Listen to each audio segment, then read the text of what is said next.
Gangguan identitas gender. Gangguan identitas gender adalah salah satu gangguan di mana seseorang merasakan ia adalah perempuan ataupun laki-laki, sehingga terjadinya konflik antara identitas gender psikologis dengan anatomi biologisnya.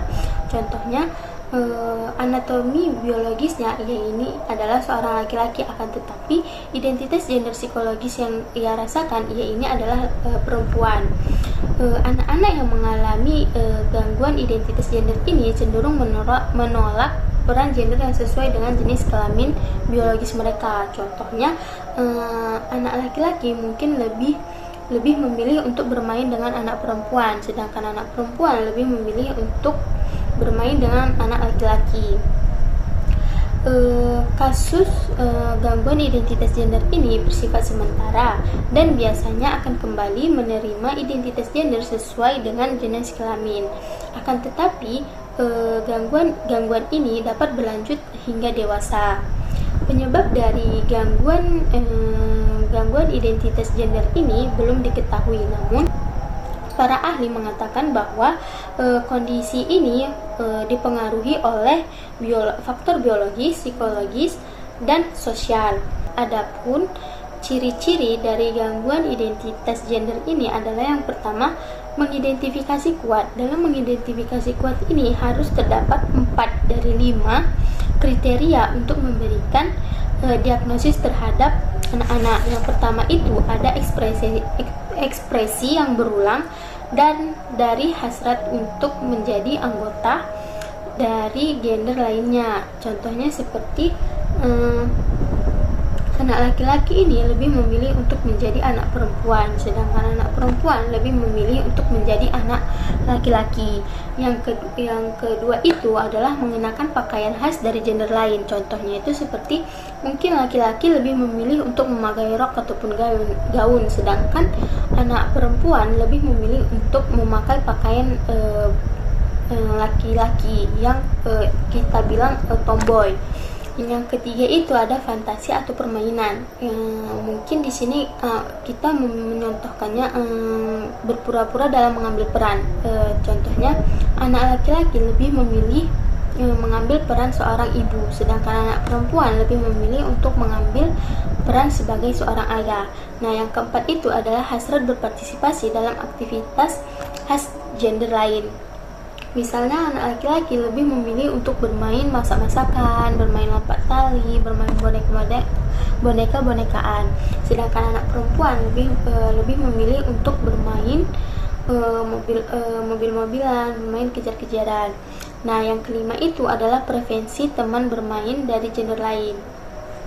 Hal ini mungkin bisa dilihat dari anak laki-laki ini lebih memilih untuk bermain dengan anak perempuan, sedangkan anak perempuan lebih memilih untuk bermain dengan laki-laki, dan mereka ini enggan untuk bermain dengan teman sejenisnya. Adapun pada remaja dan dewasa dapat dilihat dari lebih merasakan yang pertama itu adalah lebih merasakan bahwa ia itu adalah terjebak dalam tubuh yang salah. Contohnya, ia merasakan dan berharap bahwa bisa menjadi seorang perempuan jika akan tetapi biologisnya, anatomi biologisnya itu ia itu adalah laki-laki. Yang kedua itu adalah berperilaku sebagai anggota gender lainnya, seperti misalnya laki-laki itu menggunakan makeup, memakai pita-pita. Yang ketiga itu berharap hidup sebagai gender lain. Mungkin hal ini bisa kita lihat dari ia memiliki nama lain yang cocok dengan identitas gender psikologis yang ia rasakan. Yang keempat itu adalah percaya emosi dan perilaku setipe dengan gender lainnya. Mungkin dapat dilihat ketika anak perempuan lebih berperilaku untuk melindungi, bukan dilindungi. Ciri-ciri klinis yang kedua yaitu adalah perasaan yang tidak nyaman dengan anatomi gendernya ataupun peran gendernya. Pada anak laki-laki, ia akan tidak suka dengan alat genitalnya dan menolak akan permainan yang seharusnya ia mainkan, seperti bermain bomil-bomilan, robot-robotan. Di sini ia lebih memilih bermain dengan perempuan, seperti bermain masak-masakan, bermain bedak-bedakan. Sedangkan pada anak perempuan, ia akan menolak untuk memakai rok ataupun memakai gaun. Ia lebih memilih untuk memakai pakaian-pakaian laki-laki. Dan anak perempuan ini akan cenderung memiliki perilaku membuang air kecil dengan berdiri.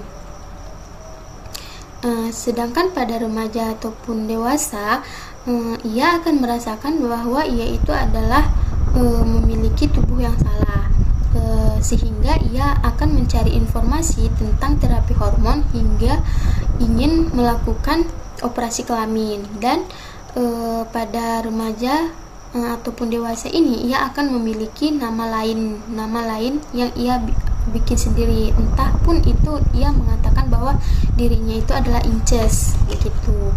Ciri klinis yang ketiga yaitu tidak adanya kondisi intersex. Maksudnya di sini tidak ada kelainan organ kelamin sejak kecil, tetapi identitas gendernya berbeda. Contohnya dengan anak laki-laki dengan organ kelamin yang normal, akan tetapi tetap merasa bahwa ia itu adalah perempuan. Begitu juga dengan sebaliknya, anak perempuan dengan organ kelamin yang normal, ia tetap merasakan bahwa ia itu adalah laki-laki. Dari ciri-ciri tersebut akan menimbulkan distres ataupun kendala sosial dalam sekolah. Misalnya, seorang anak yang mengalami gangguan identitas gender akan dibully. Karena apa? Karena misalnya anak laki-laki yang sering bermain dengan anak perempuan dan bermain boneka-bonekaan, maka ia akan dibully dan dikatain banci oleh teman-temannya. Dalam keluarga akan terjadinya konflik antara orang tua, yang dimana orang tua akan memaksa anaknya untuk memakai pakaian yang sesuai dengan anatomi biologisnya. Nah, pada remaja dan dewasa akan mengalami stres, depresi, dan menarik diri dari lingkungan sosialnya, sehingga ketika ia dipanggil oleh temannya dengan nama yang telah diberikan orang tuanya, maka ia akan merasakan rendah diri. Parafilia merupakan gangguan seksual yang dimana seseorang itu hanya bisa merasakan kepuasan seksual melalui cara atau objek yang dia anggap tidak wajar oleh norma pada umumnya. Jadi faktor atau dorongan ini terjadi itu bukan hanya sesaat, melainkan dalam waktu yang lama gitu. Minimalnya itu terjadi selama 6 bulan. Nah, yang dimana artinya itu ini tuh bukan hanya karena rasa ingin tahu, penasaran atau coba-coba, melainkan ini sudah menjadi pola yang menetap. Selanjutnya itu ada jenis-jenis parafilia. Yang pertama itu ada eksibisionisme. Itu merupakan dorongan untuk memperlihatkan alat kemaluannya kepada orang lain tanpa persetujuan. Terus yang kedua itu ada fetisme, yang dimana itu merupakan ketertarikan seksual pada benda mati atau bagian tubuh yang tidak umum. Contohnya itu seperti ketertarikan kepada sepatu atau pakaian dalam dan lain sebagainya. Nah, selanjutnya itu ada transvestik. Fatisme itu merupakan dorongan seksual saat mengenakan pakaian lawan jenisnya. Nah, terus yang keempat itu ada voyeurisme. Itu merupakan dorongan atau dia mendapatkan kepuasannya itu dengan mengintip seseorang yang sedang telanjang atau sedang berhubungan seksual itu tanpa persetujuan juga. Terus yang kelima itu ada voyeurisme yang merupakan itu dorongan menyentuh atau menggesekkan bagian tubuhnya kepada orang lain itu juga tanpa persetujuan. Nah, terus yang keenam itu ada pedofilia, yang dimana ini itu termasuk ketertarikan terhadap anak-anak. Nah, selanjutnya itu ada masokisme seksual, yang dimana ini tuh kepuasannya itu diperoleh dengan menerima rasa sakit, penghinaan, atau perilaku yang kasar. Terus itu yang terakhir itu ada sadisme seksual. Nah, kalau ini tuh sebalikannya yang dimana dia mendapatkan kepuasan dengan menyakiti atau mempermalukan pasangannya.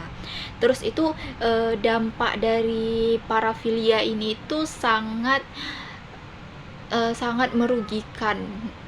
merugikan baik bagi penderitanya ataupun orang lain gitu.